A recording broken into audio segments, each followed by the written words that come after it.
e sequências de palavras. Esquecimento como fenômeno psicológico. O esquecimento de nomes e sequências de palavras não é aleatório. Está ligado a associações inconscientes e conteúdos emocionais reprimidos. Elementos esquecidos frequentemente remetem a temas íntimos, desconfortáveis ou significativos para a pessoa. Aí nós tivemos alguns exemplos clínicos, os casos que foram analisados não só pelo Freud, mas pelo Jung e pelo Ferenczi, revelam que o esquecimento pode ser motivado por conexões simbólicas, afetivas e pelo desconforto em lidar em certos conteúdos pessoais. Mecanismos do esquecimento pode ocorrer por associações indiretas, o que nós falávamos há pouco, como sons semelhantes ou contextos emocionais relacionados. Atos falhos, como substituir palavras, muitas vezes servem para proteger a psique de situações incômodas. A interpretação psicanalítica. O esquecimento revela a influência de complexos pessoais e dinâmicas inconscientes que conectam o indivíduo ao conteúdo esquecido. A análise desse esquecimento pode trazer à tona conflitos e desejos reprimidos, sendo a importância do contexto, fatores como cansaço, perturbação emocional e associações culturais podem facilitar o esquecimento, mas o núcleo do fenômeno está em processos psíquicos e inconscientes. Né? Vale frisar que é no momento do cansaço em que o sujeito está mais vulnerável para que se produza esse ato falho, né?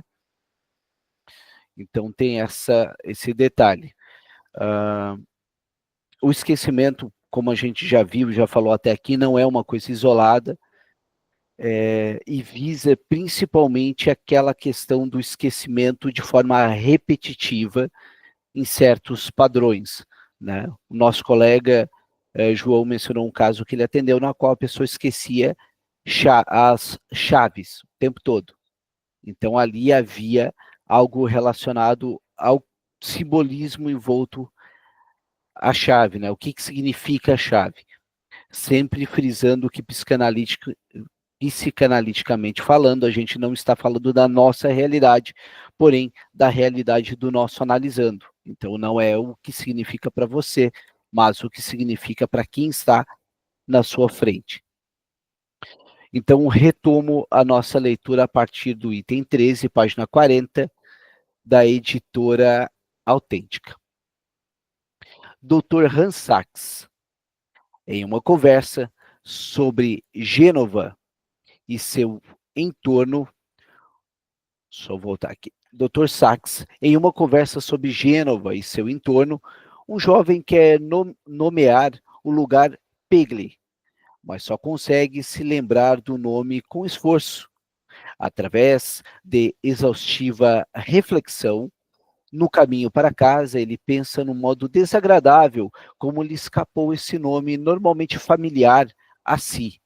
E ao fazê-lo, foi levado a uma palavra, pele, de sonoridade bem semelhante. Ele sabe que é esse o nome de uma ilha dos mares do sul, cujos habitantes conservaram alguns nomes curiosos.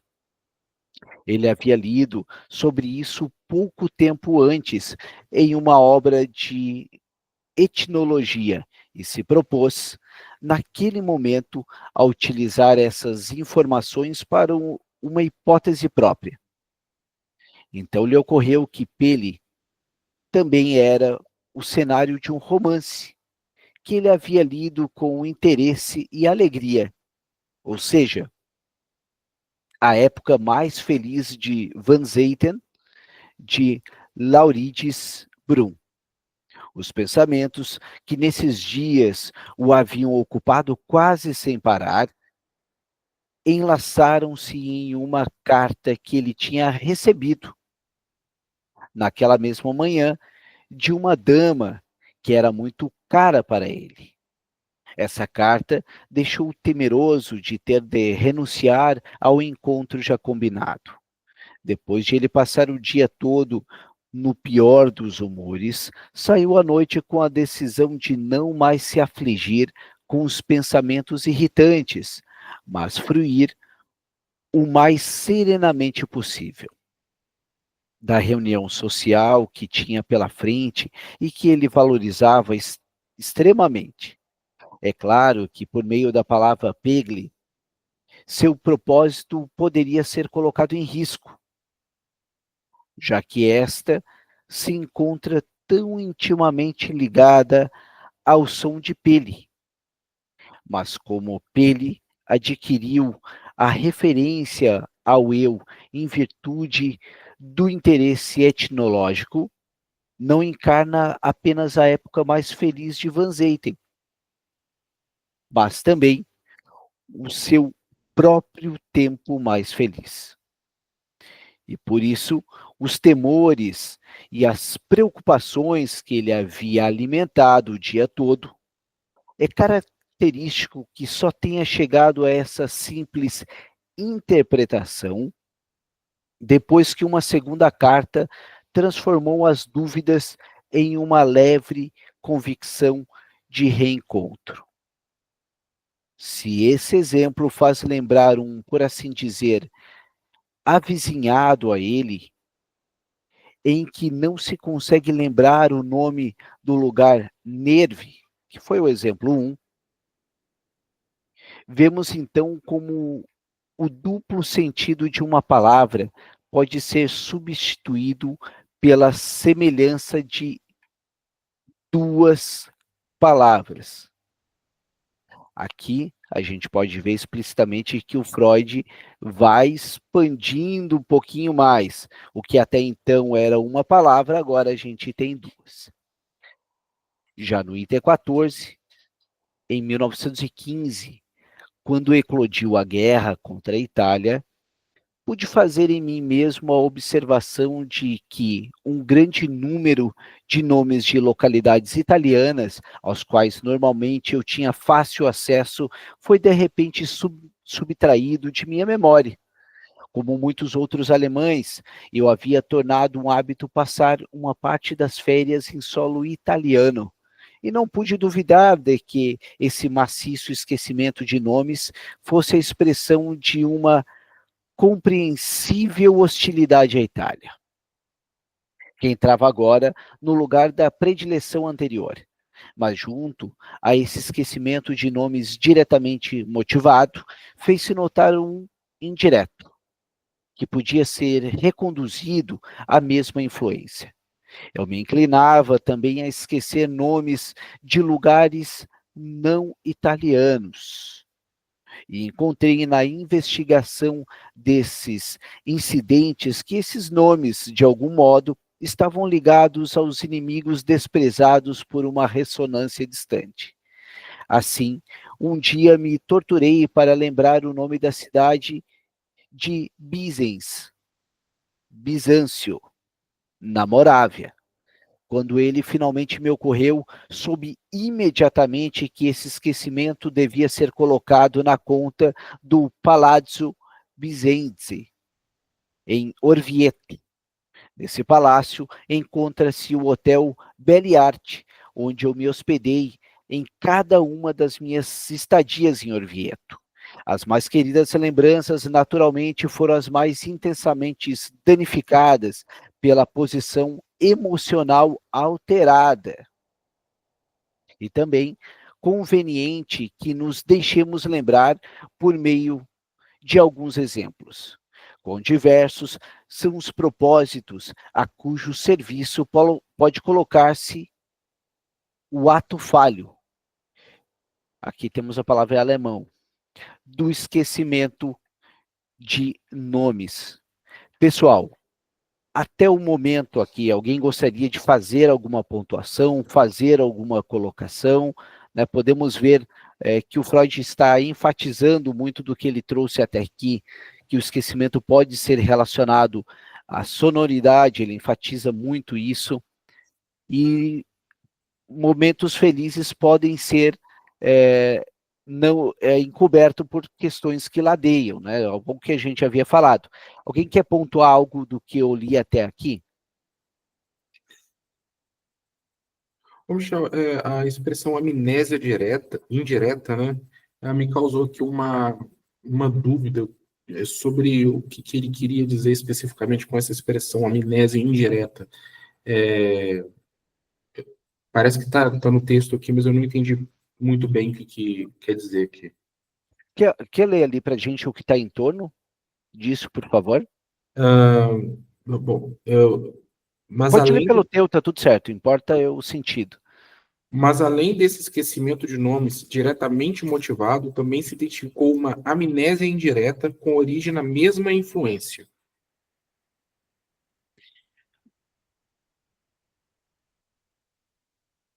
Eu tô tentando associar aqui. Eu acredito, tá, era o que ele procurava diretamente.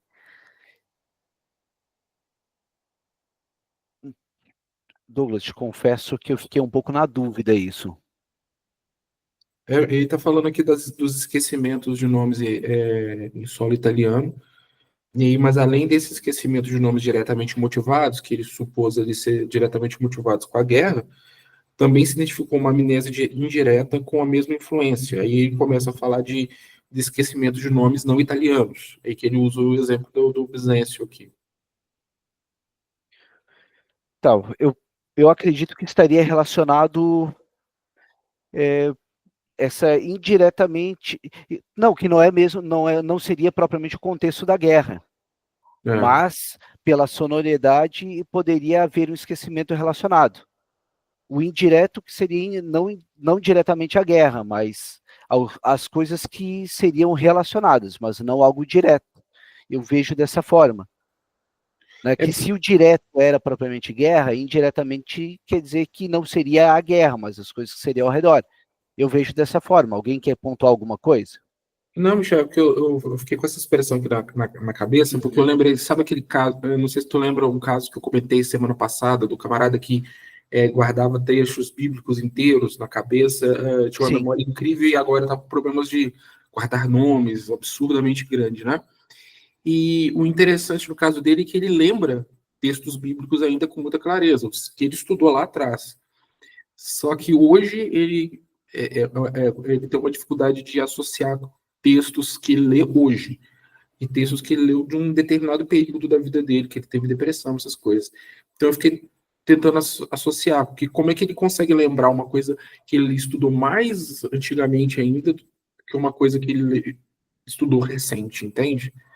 Ele faz estudos recentes e tem uma dificuldade de guardar essas informações, ao passo que ele recorda com muita plenitude do que ele estudou quando ele era mais novo e teve essa experiência, né, a experiência evangélica dele, um pouco Fala, traumatizante. Gabi. Eu ia falar que alguns processos de demência têm esse escopo. A pessoa esquece o que está acontecendo no momento, mas lembra do passado, né? E se ele teve uma depressão, ele também pode ter prejudicado a função da memória mesmo, né? Com medicação, com tratamento às vezes equivocado. E aí precisa analisar direito o que é, porque pode ser várias coisas, não É, só um trauma de alguma coisa que aconteceu em algum momento, mas pode ser alguma coisa realmente fisiológica. nesse aspecto, é legal que a Gabi falou isso, porque me ocorreu uma coisa muito semelhante quando tu disseste, Gabi, porque é claro que nós, psicanalistas, não escutamos a doença, a gente escuta o sujeito. Só porque a gente não pode ignorar, né, aquela história, não é nem uma coisa nem outra. Porque no processo neurofisiológico, como a Gabi lembrou, eu lembro que um dos livros que eu li dizia que as células que são danificadas geralmente são as mais superficiais, que muitas vezes são as mais relacionadas a memórias recentes, sendo preservado o que estaria mais anterior. Então, partindo do pressuposto neurofisiológico, faz todo sentido. Só que daí, como psicanalista, a gente tem que escutar o sujeito. Então, caberia a nós aprofundarmos mais para ver o que estaria indiretamente relacionado a isso. Eu Não, penso que essa amnésia relacionada estaria nesse contexto, tá? entendi. Faz Beleza. sentido? O que vocês acham? Alguém quer apontar alguma coisa? Posso fazer uma sugestão? Pode, claro. Será que essa amnésia não é só um jogo de palavra que ele usou para substituir o esquecimento, né?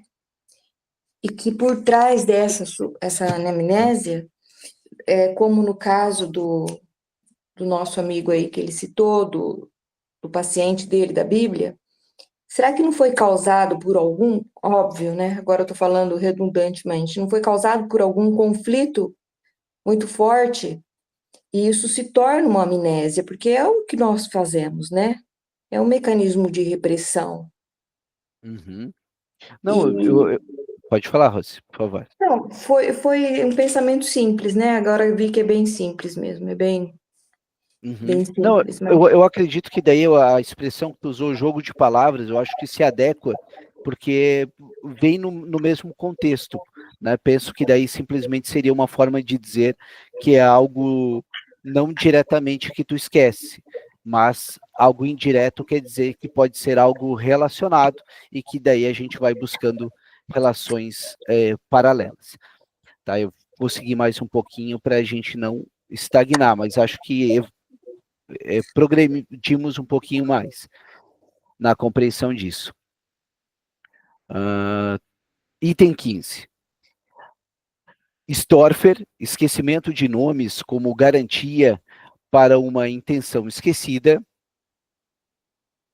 Certa manhã, uma dama de Basileia recebe a notícia de que sua amiga de infância, Selma X, de Berlim, então em viagem de lua de mel, acabava de chegar a Basileia. A amiga berlinense deveria passar apenas um dia em Basileia e a dama de Basileia apressou-se para chegar até o hotel. Quando as amigas se separam, combinam de reencontrar-se à tarde e de permanecer juntas até a partida da berlinense.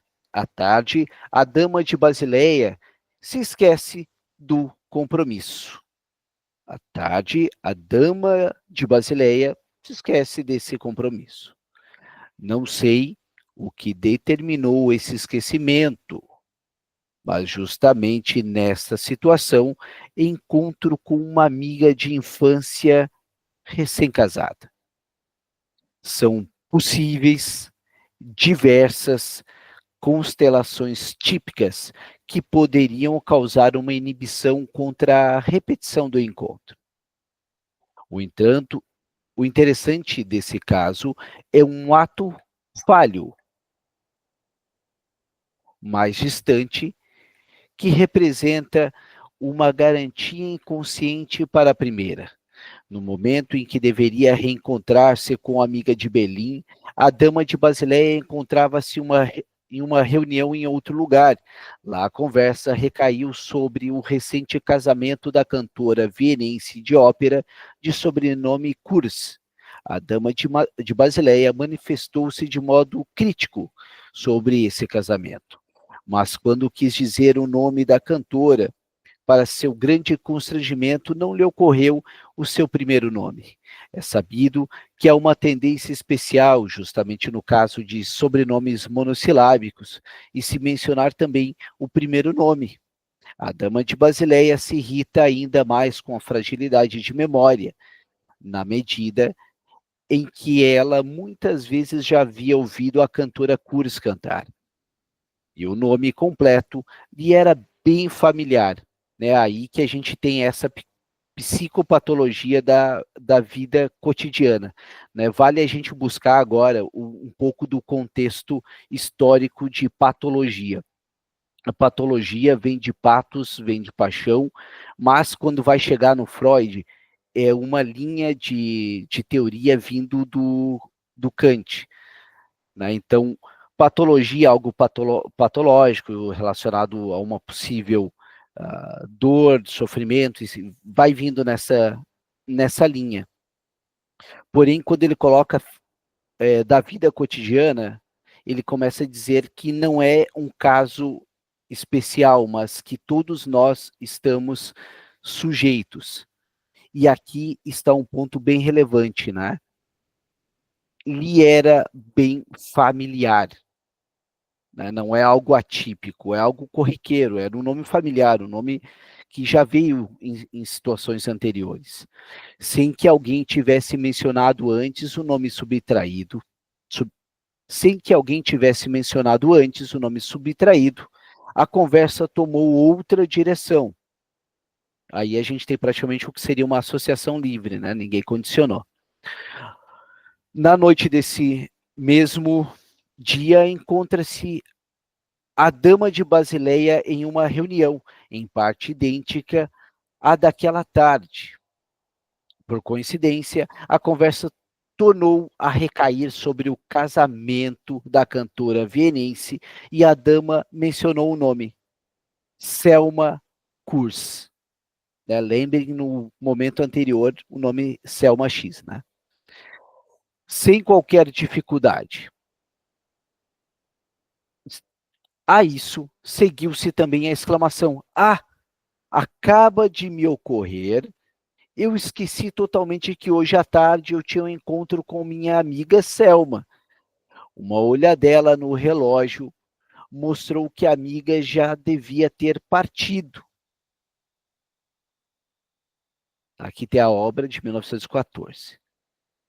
Talvez ainda estejamos preparados para apreciar esse belo exemplo em todas as suas dimensões. Mais simples é o seguinte, no qual, na verdade, não é esquecido um nome, e sim uma palavra de língua estrangeira, e por um motivo contido na situação. Já podemos observar que estamos lidando com os mesmos processos, quer eles digam respeito a nomes próprios, a primeiros nomes, a palavras de língua estrangeira ou uma série de palavras. Nesse caso, um jovem rapaz esquece uma palavra para ouro, gold, que é idêntica à alemã, para encontrar a ocasião de realizar a ação desejada. Agora a gente volta ali e eu pergunto para vocês, né?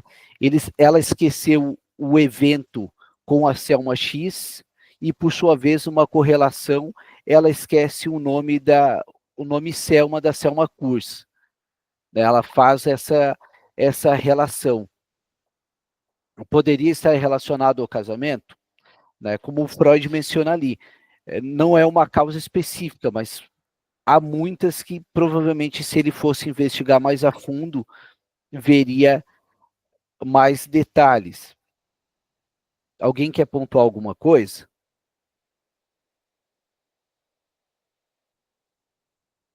Não? Eu estou seguindo só para a gente tentar dar conta, porque nos anteriores a gente parou um pouquinho e daí acabou ficando muito nesse capítulo. Item 16. Dr. Hans Sachs, um jovem, ficou conhecendo em uma pensão uma moça inglesa que lhe agradou. Na primeira noite em que eles se viram, ele conversou com ela na língua materna desta, que ele dominava muito bem, e quando quer utilizar ali a palavra inglesa para ouro, não lhe ocorre o vocábulo. Apesar do esforço em procurá-lo, em troca impõe-se a ele insistentemente como substitutas a palavra francesa, or, a latina aurum e a grega Crissos. De tal modo, insistentes que ele apenas com esforço foi capaz de rejeitá-las, embora ele soubesse com certeza que elas não tinham nenhum parentesco com a palavra procurada. No fim, ele não encontra nenhum outro caminho para se fazer compreender, a não ser tocar em um anel de ouro que a dama tinha na mão. Muito envergonhado, ele fica sabendo por ela que a palavra tão procurada para ouro, gold, era exatamente igual à alemã, gold. Né? Então, como que ele esquece algo que é do mesmo idioma, enfim? O grande valor de um contato como esse, o grande valor de um contato como esse toque, propiciado pelo esquecimento, não reside apenas na indiscutível satisfação da pulsão de pegar ou de tocar, que certamente pode ser explorada ativamente por apaixonados em outras ocasiões, mas ainda muito mais no fato de ela possibilitar um esclarecimento das perspectivas da conquista. O inconsciente da dama, especialmente ao se colocar de forma simpática em relação ao parceiro de conversa, adivinharia o objetivo erótico do esquecimento, oculto por detrás da máscara inocente, o modo como ela recebe o contato e admite a motivação, pode assim tornar-se um meio inconsciente para ambos, mas muito significativo, de entendimento sobre as chances do flerte recém-iniciado, né? Me ocorreu aqui, por exemplo, quantas vezes nós estamos ou iremos estar em clínica e o nosso analisando não lembra uma palavra. E quantas vezes nós iremos nos ater em instigar um pouquinho mais, né? Volta e meia vai haver alguns analisandos que vão olhar para a gente e vão dizer: nossa, como tu é insistente. Mas consiste nisso, né? Vão haver situações na clínica em que os nossos analisandos irão dizer: mas isso eu consigo fazer sozinho. Eu consigo me autoanalisar. Eu tenho certeza absoluta que das 8 pessoas além de mim que estão aqui, quer dizer, 7 pessoas além de mim, teve algum amigo ou amiga que disse: olha, eu consigo me analisar. Só que num processo de esquecimento de palavras. Será que a pessoa seria instigada? A pessoa iria um pouquinho mais adiante? Então, na clínica, temos às vezes que suportar algumas palavras como você é insistente. Né? Claro que respeitando o tempo para que não haja uma análise selvagem. Pessoal, então aqui ó, o esquecimento estava relacionado, como a gente pode ver, a uma intenção que, por sua vez, foi reprimida. Né? Quando a gente usa, frente a Rudinesco, expressão reprimida, a gente está falando do pré-consciente. Quando a gente usa o recalcado, a gente está falando do inconsciente. Então, em diversos casos, que a gente precisa apertar um pouquinho mais, são situações que estão no pré-consciente. E se houver um pouquinho mais de dedicação, a gente consegue chegar até lá. Alguém quer pontuar alguma coisa sobre o item 16? Algum insight que acabou tendo? Podem falar associação livre, algo que ocorre na cabeça de vocês. Não? Então sigo mais um pouquinho. Item 17. Compartilho aqui ainda uma interessante observação de Stark, 1916, sobre o esquecimento e a recuperação de um nome próprio, que se destacam pela ligação entre o esquecimento do nome e o engano na sequência de palavras de um poema, como, por exemplo, da noiva de Corinto. Z, um velho jurista e filólogo, narra em uma reunião que, em sua época de estudante na Alemanha, conheceu outro estudante que era excepcionalmente bobo. E sobre essa bobeira, ele podia contar algumas anedotas, mas ele não consegue se lembrar do nome desse estudante e acha que esse nome começa com W. O que ele, aliás, reconsidera depois. Ele lembra que esse estudante bobo, mais tarde, havia se tornado comerciante de vinhos. Depois, ele conta mais uma anedota sobre a burrice do mesmo estudante e se espanta por seu nome não lhe ocorrer. E diz então: ele era tão burro que eu ainda não entendo como consegui, com repetição, inculcar o latim na sua cabeça. Um instante depois, ele lembrou que o nome procurado terminava em man. Perguntamos, então, se lhe ocorreria outro nome que terminasse em man. E ele disse: Edman, homem da terra. Quem é esse, afinal? Esse também era o estudante dessa época, mas sua filha observa que existe também um professor Erdmann. Por meio de uma apuração mais precisa, revela-se que esse professor Erdmann era um editor de uma revista e, recentemente, aceitara publicar apenas em forma resumida um trabalho enviado por Z, do qual discordava em parte, etc. E Z tinha considerado isso bem desconfortável. Além disso, descobri mais tarde que, há alguns anos, Z teve em vista ser professor da mesma disciplina lecionada, agora pelo professor E.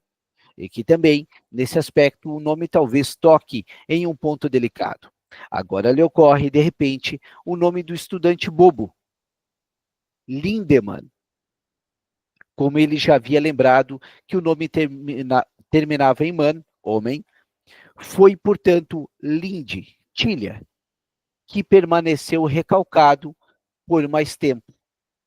Né? Observem que não é a palavra toda que ele esquece somente parte da palavra. A pergunta sobre o que lhe ocorria ao pensar em Linde, primeiro ele disse, não me ocorre nada. Com a minha pressão de que algo iria ocorrer em relação a essa palavra, ele disse, olhando para cima e gesticulando com a mão no ar, ora, uma tilha, Linde, é uma bela árvore. Nada mais lhe ocorreu. Todos se calaram, e cada um prosseguiu em suas leituras e outras atividades, até que, alguns momentos depois, Z fez a seguinte citação em tom sonhador. Erguendo-se com firmes e flexíveis ossos sobre a terra. Né? Ali temos uma outra palavrinha também que foi citada. Ainda assim, não é suficiente para com a tilha ou tileira se comparar ou a parreira. Temos naturalmente alemão, eu não vou ler, mas fica aí quem quiser ler. Soltei um grito de triunfo. Aí temos o Erdmann, homem da terra. Eu disse, aquele homem que se ergue sobre a terra, esse é um homem da terra, ou Erdmann, que não pode erguer-se para ser comparado com a tilha, Lindemann, ou com a videira, o negociante de vinho. Olha a correlação que ele vai criando. Em outras palavras, aquele Lindemann, o estudante bobo, que mais tarde se tornou comerciante de vinhos, já era um asno, mas o Erdmann é um asno muito maior. Nem sequer pode comparar ao Lindemann. Uma fala como essa, sarcástica ou zombeteira, mantida no inconsciente algo bem habitual. Por isso, pareceu-me que agora se havia encontrar a causa principal do esquecimento do nome. Perguntei agora de que poema se originara as linhas citadas. Z disse que seria um poema de Goethe. Ele acreditava que começasse assim. Nobre seja o homem, prestativo bom. E que também continha, e ascendente ele se levanta. Os ventos com ele brincam assim. No dia seguinte, procurei esse poema de Goethe e mostrou-se que, caso era ainda mais bonito, mas também mais complexo, do que pareceu no início. As primeiras linhas citadas, comparar com citação anterior, soam assim, erguendo-se com firmes e robustos ossos. Só um pouquinho que eu me perdi. Aqui.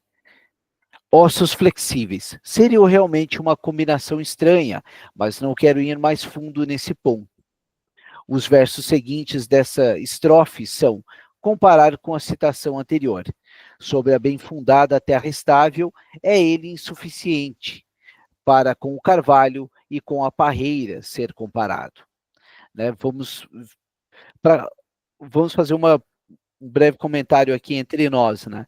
Naturalmente, para que haja um bobo, deve haver um inteligente e vice-versa. Então, nitidamente, ele está juntando aqueles pontos todos. Não há, portanto, nenhuma menção a Tília no poema inteiro. A substituição de Carvalho por Tília em seu inconsciente só aconteceu para possibilitar o jogo de palavras Erd, terra, Linde, tileira, e Reb, videira. Pessoal, tiveram algum insight aqui? Porque para mim, até esse momento, né, a gente pode ir afunilando ali, mas acho que Freud consegue se fazer muito, de certa forma, até que claro, né? Então é muito autoexplicativo. Vale algum comentário? Alguém quer comentar alguma coisa ou acham que dá para a gente seguir até aqui? O que vocês acham? Qual é o ponto? Pode falar, Douglas, por favor. Não, é porque eu achei interessante um ponto que o Freud colocou aqui um pouco mais para cima, quando ele fala da questão da linguagem irônica. No inconsciente, essa linguagem irônica ou insultosa é bastante comum, né? Parece que a gente fica criando conscientemente umas piadinhas para associar alguém com algo. Tanto é que ele associou um poema e as palavras não estão no poema, né? Isso aqui é completamente maluco. Então ele parece que para fazer uma piadinha ele fez uma paródia do poema só para poder inserir as piadinhas que ele queria fazer com o camarada que ele considera burro, né? E é interessante também, né, Douglas, o quanto o nosso inconsciente pode trabalhar dessa forma zombeteira como ele usa, né? Como ele vai flexibilizando as coisas, talvez até porque dessa forma ele não, tal qual no cotidiano, alguma pessoa vai lá e fala o que quer e diz, eu estou brincando. Assim a pessoa não se sente uma pessoa muito ríspida, né? Muito pelo contrário, ela flexibiliza até para si mesmo. Então eu sigo mais um pouquinho, mas é legal esse ponto, Douglas, que tu elencou, até para não passar despercebido. Esse poema se intitula Grenzen der Menschheit, Os Limites da Humanidade, e contém uma comparação entre onipotência dos deuses e o poder insignificante dos seres humanos. Mas o poema, que começa com Nobre seja o homem prestativo e bom. É outro poema que se encontra algumas páginas adiante e se intitula Das Göttlich, o Divino. E contém também pensamentos sobre deuses e seres humanos. Como não se examinou a questão mais a fundo, posso no máximo supor que pensamentos sobre vida e a morte, sobre o temporal e o eterno, sobre a própria vida frágil e a morte futura também tenham desempenhado um papel na gênese desse caso. Em alguns desses exemplos serão consideradas todas as sutilezas da técnica psicanalítica para esclarecer o esquecimento de nome.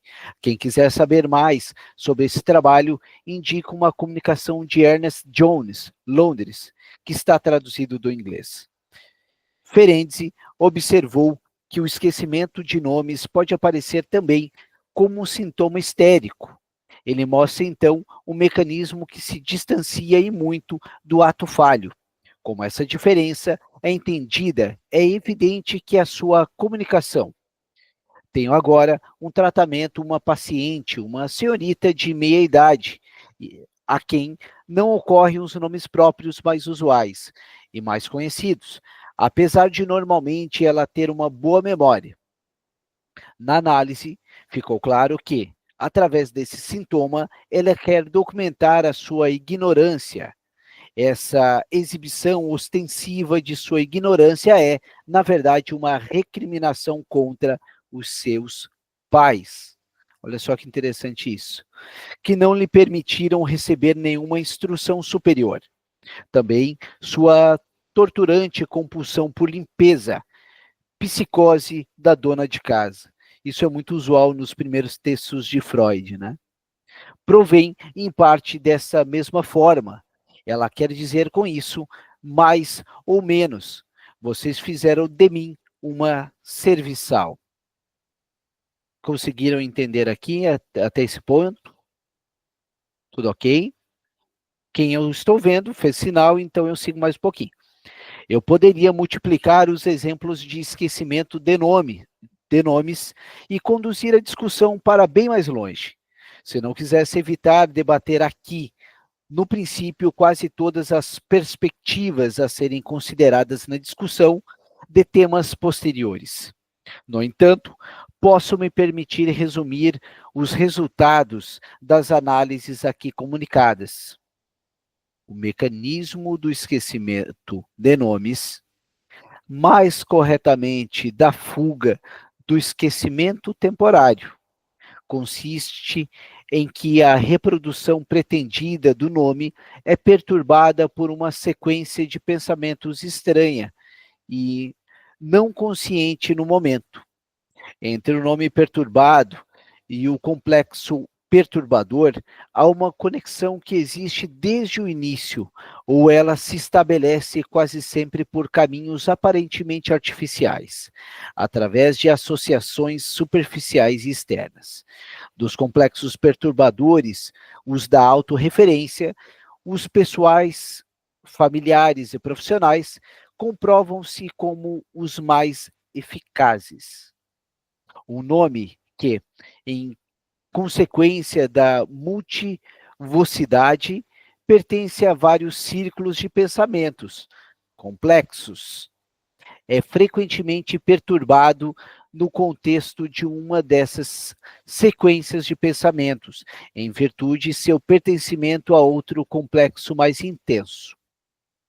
Entre os motivos dessas perturbações, destaca-se o propósito de evitar que desperte o desprazer através da lembrança. Em geral, essa parte é relevante, pessoal. Podem-se distinguir dois casos principais do esquecimento de nomes. Quando o próprio nome toca em algo desagradável, ou quando ele se conecta com outro, que tem esse efeito de tal modo que os nomes podem ser perturbados em sua reprodução por sua própria causa, ou por causa de seus vínculos associativos, mais próximos ou mais distantes. Acho que aqui se encaixa, Douglas, a nossa amnésia indireta, né? A mesma situação. Uma visão global dessas proposições gerais nos deixa entender que o esquecimento temporário de nomes é que se observa com mais frequência entre nossos atos falhos. Esquecimentos de nomes são os mais relacionados a atos falhos. Agora eu trago aqui para vocês uma questão particular minha. Eu conhecia certa vez uma moça em que eu nunca lembrava do nome dessa moça, nunca. Sempre me via o nome de uma outra pessoa. Né? Daí, em conversa com uma prima, com uma outra pessoa, eu conversando com ela e me ocorreu de falar dessa terceira pessoa. E essa que eu conversava, essa outra pessoa, era prima de uma quarta pessoa, que por sua vez daí eu associei, que essa quarta pessoa, ela me lembrava muito no jeito e fisicamente de quem eu esqueci o nome. E que daí eu notei o porquê que eu sempre, quando eu ia chamar essa pessoa, me via o nome de outra. Na minha cabeça era essa quarta pessoa com quem eu falava, um processo transferencial. E eu sempre esquecia o nome dessa pessoa. E daí me veio essa questão de os nomes são muito comuns de se esquecer. Pessoal, alguém tem algum exemplo? Alguém gostaria de, até o momento, essas 8 páginas que foram lidas, de compilar o que compreendeu, o que não compreendeu, as dúvidas? Hoje eu estou tentando dar uma acelerada, porque eu observei que no encontro anterior a gente parou muito, então estagnou um pouquinho a leitura. Mas alguém quer pontuar agora? Algo que tenha vindo? Não? Então eu vou dar mais um pouquinho de sequência ao texto para tentar dar conta nesse capítulo, que é muito extenso. Item 19. Estamos, no entanto, bem longe de ter delineado todas as peculiaridades desse fenômeno. Eu ainda quero assinalar que o esquecimento de nomes é altamente contagioso. Olha só, pessoal, isso é bem interessante. Em uma conversa de duas pessoas, muitas vezes é suficiente que uma menciona ter esquecido este ou aquele nome, para que ele também seja subtraído da segunda pessoa.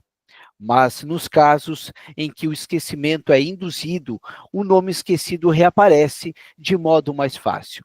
Esse esquecimento coletivo, visto de modo estrito como um fenômeno da psicologia das massas, ainda não se tornou objeto da investigação analítica, apenas em um caso, mas que é especialmente belo. Theodor Hayek conseguiu dar uma boa explicação para esse curioso acontecimento. Em uma pequena reunião de universitários, na qual havia também duas estudantes de filosofia, falava-se sobre as inúmeras questões que a origem do cristianismo suscita a história da cultura e a ciência da religião. Uma das jovens damas que participava da conversa lembrou num romance inglês que lera recentemente. Ela havia encontrado um quadro interessante de muitas correntes religiosas que se agitavam naquela época. Ela acrescentou que o romance descrevia a vida inteira de Cristo, do seu nascimento até sua morte, mas o nome da sua obra não lhe ocorria. A lembrança visual da capa do livro e da imagem tipográfica do título estava absolutamente nítida. Também, 3 dos senhores presentes afirmaram conhecer o romance e notaram que também eles, estranhamente, não tinham o nome à disposição. Apenas a jovem dama se submeteu à análise para esclarecimento desse esquecimento de nome. O título do livro era Ben-Hur, de Lewis Wallace. As suas ocorrências substitutivas foram Etiomo, Homosum, Kivades. A própria jovem entendeu que havia esquecido o nome, porque ele contém uma expressão que eu e outras jovens meninas, ainda por cima, na companhia de rapazes, não gostava de usar. Esse esquecimento encontrou, graças a essa análise muito interessante, um aprofundamento ainda maior, uma vez que já tocou nesse contexto a tradução de homo, homem, ser humano, merch, adquire também um significado suspeito, e Hayek conclui. A jovem dama trata a palavra como se, ao pronunciar o título duvidoso diante de rapazes, tivesse de admitir o desejo que havia rechaçado, por seres penosos e não estarem de acordo com a sua personalidade. Em suma, inconscientemente pronunciar a palavra Ben-Hur equivale para ela a uma proposta sexual, e o seu esquecimento corresponde, por conseguinte, à defesa diante de uma tentação inconsciente desse tipo. Nós temos motivo para supor que processos inconscientes semelhantes tenham determinado o esquecimento dos rapazes. Seu inconsciente aprendeu o esquecimento da moça em seu significado real e, por assim dizer, interpretou-o. O esquecimento dos homens figura uma consideração por uma conduta de rechaço como essa. É como se a interlocutora, por sua repentina fraqueza de memória, tivesse lhes dado um sinal claro de que os homens inconscientemente teriam entendido muito bem. Acontece também um esquecimento continuado de nomes, em que correntes inteiras de nomes são subtraídas da memória para reencontrar um nome perdido. Apressamo-nos a buscar outros, com os quais estejam firmemente ligados, e não é raro escaparem também esses novos nomes, que deveriam servir de ponto de apoio ao nome procurado. Assim, o esquecimento salta de um nome para outro, como se fosse para provar a existência de um obstáculo nada fácil de eliminar. E finalmente terminamos esse longo capítulo sobre o esquecimento. Pessoal, agora está aberta a palavra para nós debatermos sobre o que nós vimos até então. Os colegas, alguém gostaria de pontuar algo que acredita ter aprendido sobre isso? O que vocês me dizem?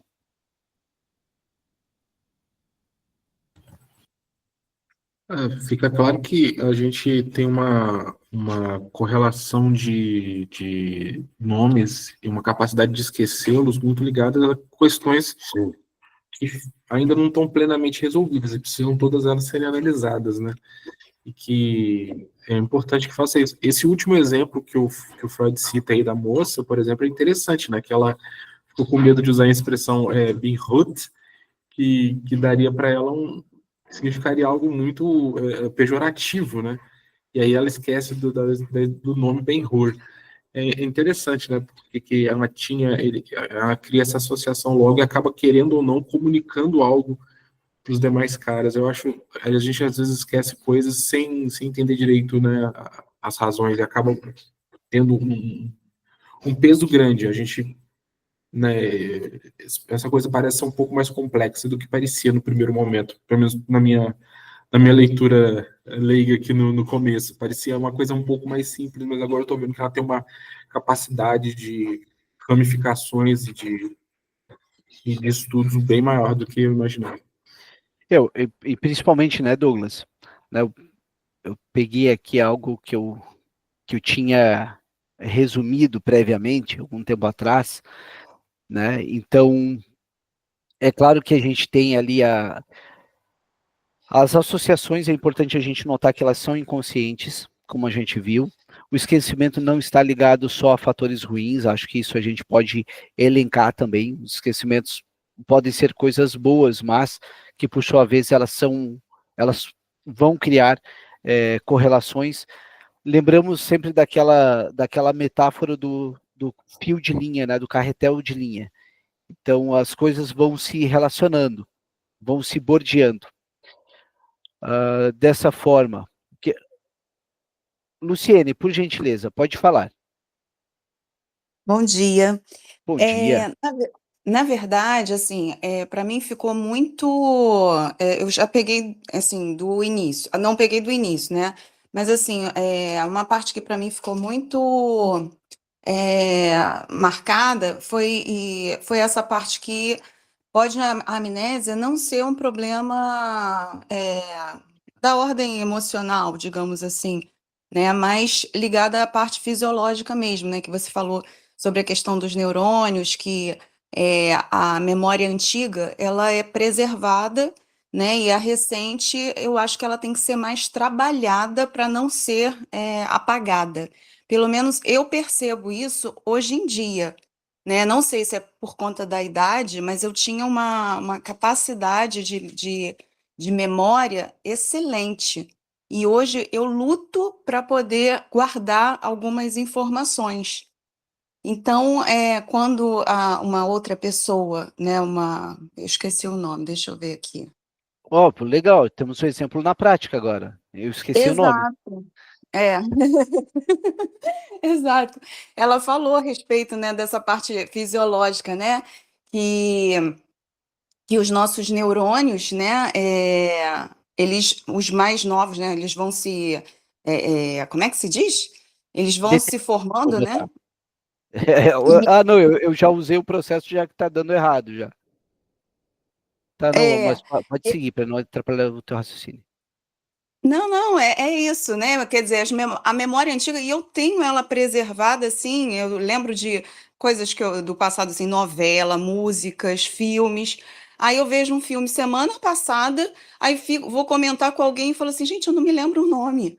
Quer dizer, como é que pode, né? Eu lembro dos filmes da década de, sei lá, de 80, de 90, mas o que eu acabei de ver semana passada eu não me lembro, né? E eu gostei do filme. Eu acho isso muito esquisito, né? Então eu não sei, né? Eu acho essa parte muito interessante, né? Quando eu tiver tempo, assim, eu pretendo estudar neurociência para poder entender essa parte da fisiologia, porque eu acho que ela complementa de alguma forma o entendimento da mente, né? E Aham. nessas horas eu acho que é importante, né? Uma pessoa que tem essa formação poderia responder esse questionamento, né? De forma clara para a gente, né? Em relação a isso. Só é legal, Luciene, agora para falar psicanaliticamente, e quem acompanha no grupo os debates já está mais por dentro dessa, vou botar até polêmica que se construiu no nosso grupo relacionado a isso, né? E daí, é como eu já enfatizei no grupo, é importante a gente saber que existe isso, mas a gente não pode, na clínica, escutar a doença em si, né? A gente tem que cuidar muito e buscar no sujeito. Porque principalmente se a gente ficar nesse aspecto, e às vezes aí que é o risco de a gente misturar muito outras áreas, né? Buscar áreas principalmente muito fisiológicas, né? Há uma correlação, mas a gente poderia destoar demais e esquecer o nosso pilar, que vamos botar que esteja amparado na palavra. Então, psicanaliticamente, se a gente estudar muito essa parte, ficar muito no físico, a gente vai negligenciar, nem que seja inconscientemente, a parte da linguagem. Rose, pode falar, Rose. Vou começar pelo Douglas, né, o que ele trouxe. Talvez a minha dificuldade de estar entendendo esse texto é pela minha negligência. Como eu disse para você, é a terceira vez que eu estou lendo, mas agora ele está me surpreendendo muito e eu estou percebendo a importância desse texto, que até então, para mim, não tinha importância nenhuma, né? A Luciene, né, que acabou de falar, os nossos neurônios, se você estiver de uma forma muito estressada, né, vivendo numa vida mais estressante, que é o que acontece com todo mundo, é óbvio que o teu esquecimento vai acontecer. Mas isso, me corrigem, por favor, mas isso não significa que os seus neurônios estão sendo danificados, né? Significa que você está no nível de estresse elevado, porque se você é uma pessoa que lê, que tem continua, porque se você está aqui, você tem interesse no aprendizado, né? O processo neurológico é muito pelo contrário, ele vai produzir conexão, tá? Então, essa falha da memória, essa amnésia que Freud trouxe nesse texto, eu ainda me remeto a uma troca de palavra mesmo. É só um esquecimento devido a algum conflito. Para mim é o que está ficando claro. Não sei se, né? Estou no caminho certo. Eu acredito que é isso que o texto está querendo mostrar mesmo. É isso que ele quer mostrar. Ele está meio que... Ele não fala muito do fisiológico, né? Ele vai para esses conflitos. Tiago, por favor.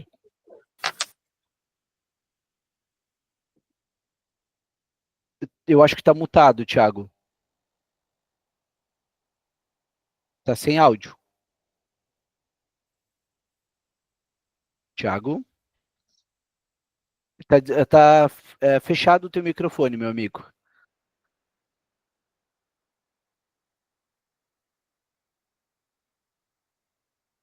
Permanece fechado o teu microfone, Tiago.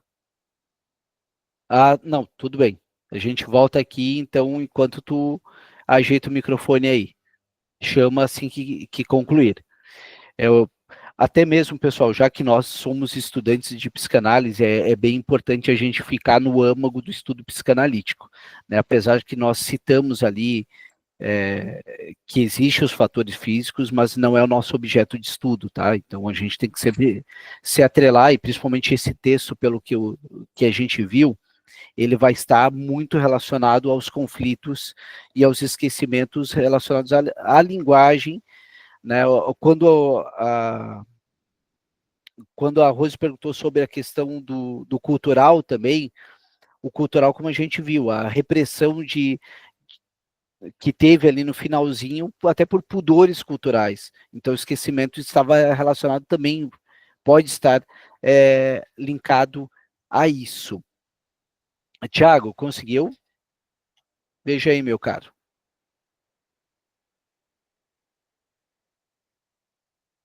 Não? Pessoal, alguém quer falar mais alguma coisa enquanto o Tiago configura o microfone dele? Fala, Rose. É uma pergunta, acho que um pouco absurda, mas não sei se alguém vai ter uma resposta. Uhum. Será que essas psicopatologias da vida cotidiana, elas têm uma somatória que no futuro causa traz uma comorbidade com uma patologia muito maior? Ou, sei lá, vou citar um exemplo, uma depressão ou qualquer outra situação, porque é sempre um começo, né? É sempre um começo. Então, Não, Rose, na verdade, enquanto eu li ali, foi uma coisa também que me veio, que complementa isso, né? Porque a gente sabe que o neurótico, ele vai recalcar tal coisa, vai reprimir tal coisa, e como eu sempre digo, você inibe o ato, mas você não inibe a pulsão, né? E de sim. certa forma ela vai haver o retorno do recalcado, seja Uhum. seja na questão de compulsões, enfim.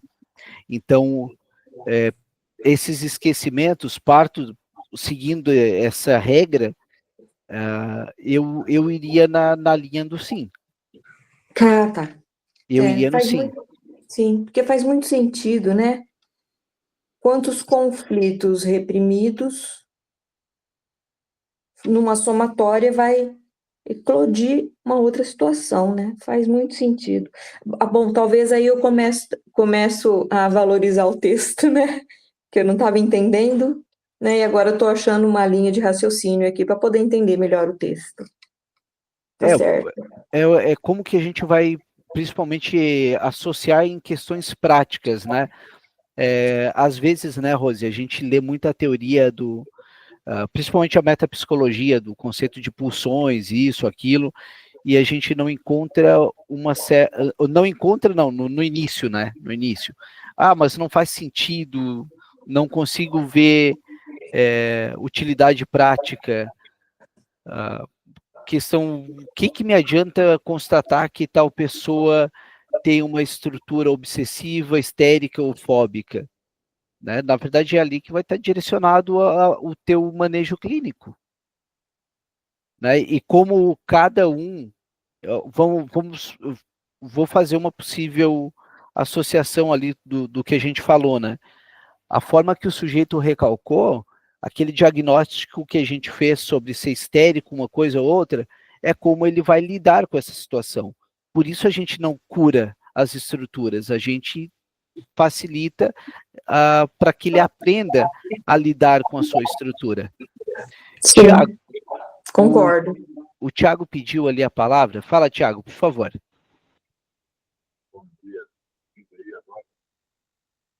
Tiago, está um pouquinho baixo, meu amigo.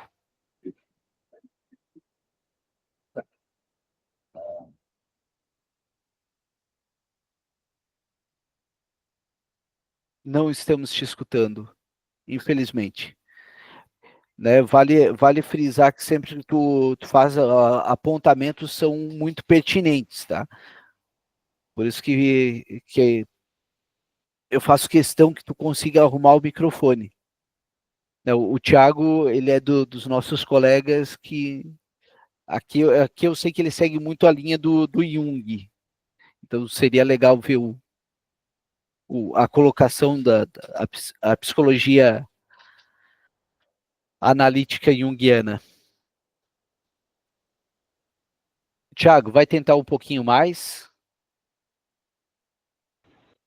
Boa noite. Muito baixo, meu amigo. Vai falando, que depois eu tento. Vamos tentar compreender. Vamos fazer um sacrifício aí. Não,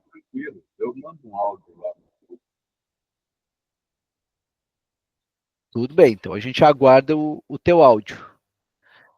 Pessoal, então assim, ó, fechamos esse capítulo, né? Finalmente um capítulo bem extenso e que é, pelo menos para mim, vou falar por mim, a minha percepção, ele quebrou alguns pontos que eu tinha em relacionado ao esquecimento, né? Um dos dogmas que eu tinha e principal era que só se esquecia questões ruins. Para mim, isso foi uma coisa muito relevante. Ali eu vi que a gente pode esquecer também questões boas.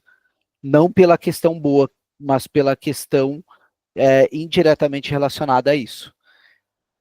Tal qual, o esquecimento pode ocorrer de forma incorrentes, tal qual por questões culturais, né? O pudor, né?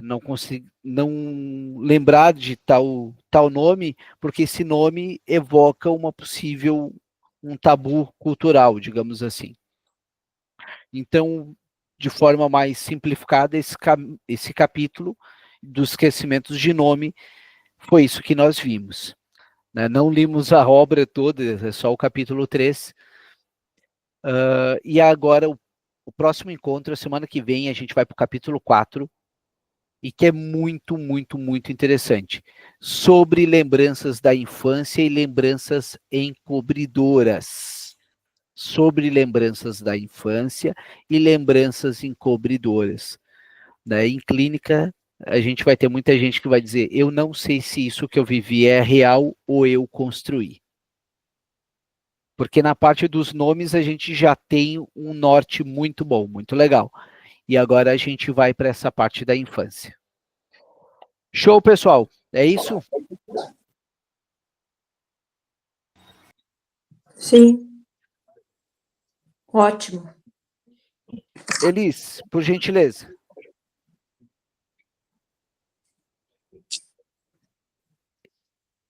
Temos tempo? Temos sim. Eu acabei Só deixa apertando sem a querer, Elis. Michel. Tudo bem, Elis. Fala, Rose, por favor.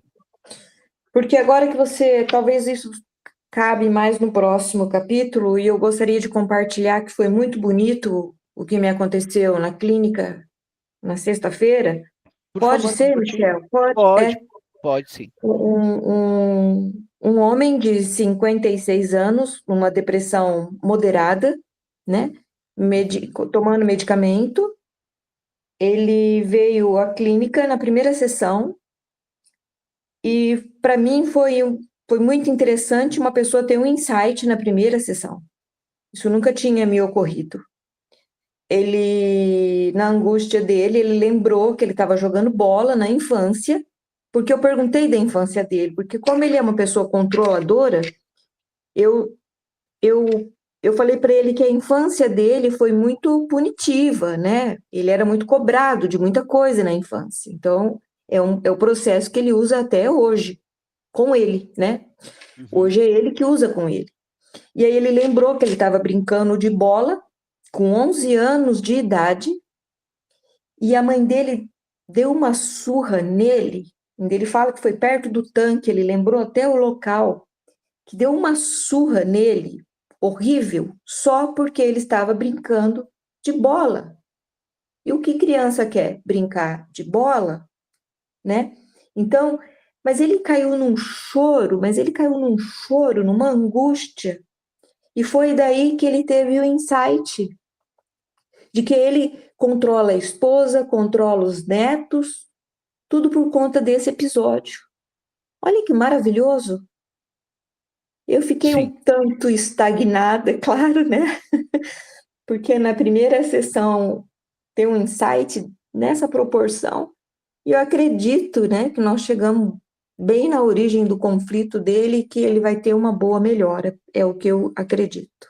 Era isso que eu queria compartilhar, porque, assim, vale a pena, isso existe, isso acontece, é verdade, pode acreditar no trabalho, porque funciona mesmo. É uma maravilha. Obrigada pela oportunidade.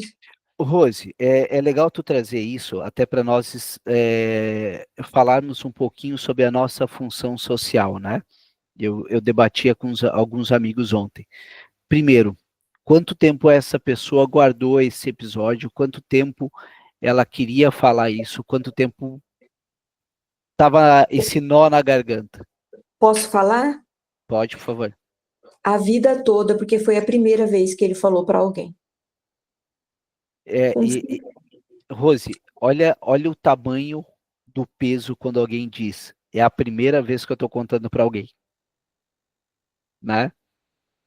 E daí a responsabilidade de quem está do outro lado para levianamente não carregar isso, né? A questão do respeito que a gente tem que ter com a questão tão íntima de alguém, né, Rose? Exatamente. E daí agora a gente entra num ponto, né?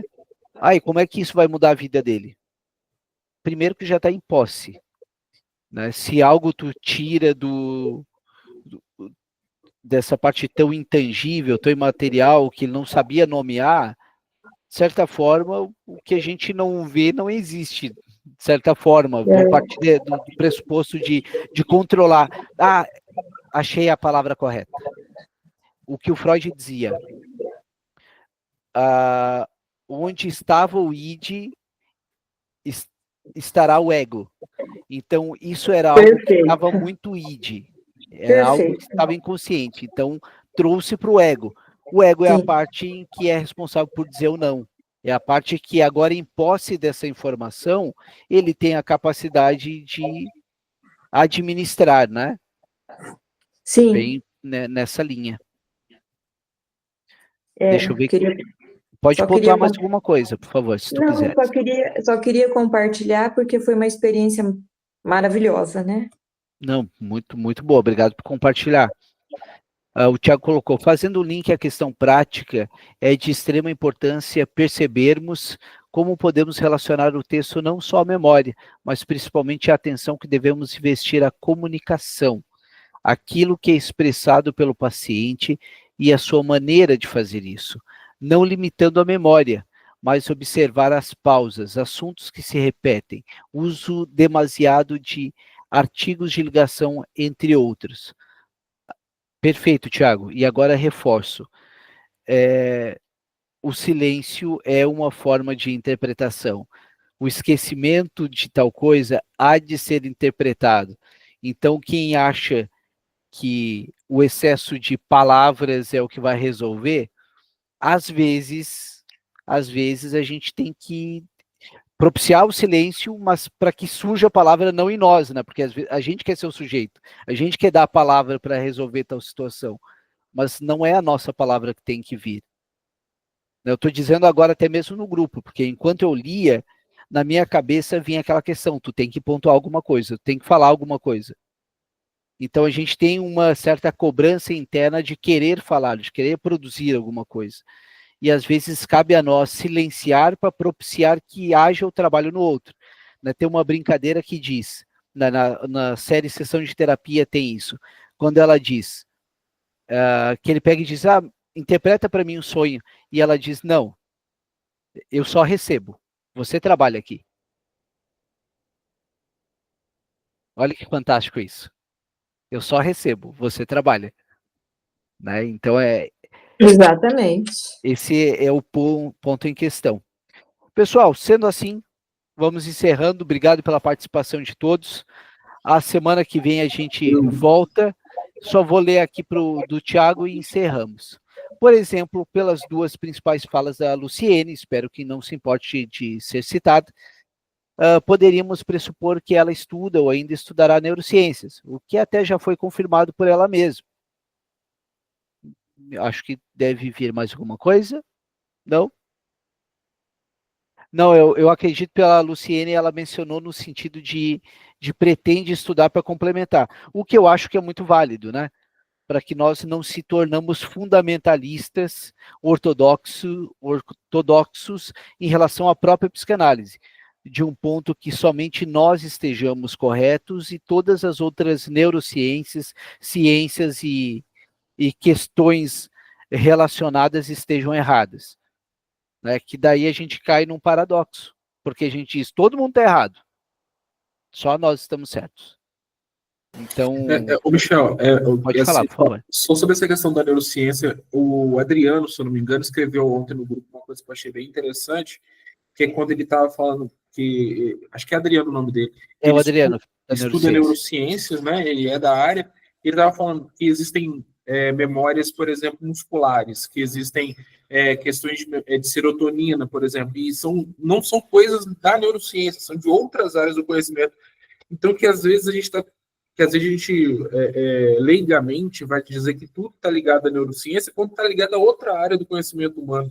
Então, seria realmente interessante. Eu até escrevi ontem, né, o quanto que a gente precisa pegar e reler o Freud mesmo, reler os grandes pais da nossa área de estudo e contextualizá-los ao nosso tempo, né? Trazê-los para a nossa contextualização. Igual o Lacan fez na época dele, né? Não, até nesse ponto, Douglas, eu complemento citando dois autores aqui, né? Como eu já falei, o Marvin Minsky, que é um dos pais da inteligência artificial, que lia muito Freud, e também o Mark Solms, que foi tradutor por mais de uma década do Freud, e que é o neuropsicanálise, é o pai da neuropsicanálise. Exatamente. Ele vai juntando. Né, a Rose, eu sei que leu bastante coisa do Solms, né, Rose? Eu estou lendo Mark Solms, eu até ia sugerir para você, porque, assim, ler Freud e não ler esse livro é impossível. E mesmo porque, assim, dentro da endocrinologia que foi citado, tem a psicossomática, né, Douglas? Então, a gente... Foi você que falou isso ontem, não foi? Sim, porque, assim, se a gente juntar tudo isso, fica uma coisa maravilhosa, porque não são separados. Um complementa o outro. Então, assim, na hora que eu falo de um neurônio, Freud, o Michel vai lembrar, vai saber falar melhor do que eu, naquela metapsicologia que ele escreveu, que ele fala muito dos neurônios. Ele começa no estudo sobre a histeria, que ele fala muito essa parte mais fisiológica lá, que ele fala ômega, psi, ele usa esses termos assim, axônios, ele usa mais... Então o que eu percebo agora, né, porque o Marco fala neuropsicanálise, né? Uhum. Eu acho muito legal. Então, assim, é só uma complementação, é provando, né, como as pessoas falam, a psicanálise não é uma ciência, eles estão provando a psicanálise. Para mim, é isso que está acontecendo. Então, essas três, né, a neuropsicanálise, vou jogar assim, a psicanálise e a psicossomática, elas se complementam. Então, realmente, ampliar o conhecimento é fantástico. Era só isso que eu queria citar. Obrigada. Sim. Acho isso muito importante, sabe? Para várias áreas, inclusive, né? Eu estou fazendo um estudo agora que mistura elementos de filosofia e arte com a psicanálise. Então, tu encontra conexões diversas, né? E eu acho que é importante a gente buscar essas conexões mesmo. Sim. Muito inspirado pela questão lacaniana, né? Que foi estudando topologia, linguística e foi achando essas conexões. Eu acho que isso é muito importante mesmo. Sim. Senão a gente vira um bando de alienado. Não é fazer um Frankenstein, não é isso, mas exatamente ler para não entrar na generalização. Né? Se tu tem essa humildade, acho que fica mais fácil. Né? O Caldeira colocou ali, sou iniciante no estudo, logo não tenho grande conhecimento. No entanto, crianças também são passíveis de atos falhos, porém, muitas vezes elas podem não ter passado por traumas ou situações desagradáveis na vida. O que justificaria, então, esses atos falhos? O detalhe é o seguinte, né, o que não seria desagradável para uma criança?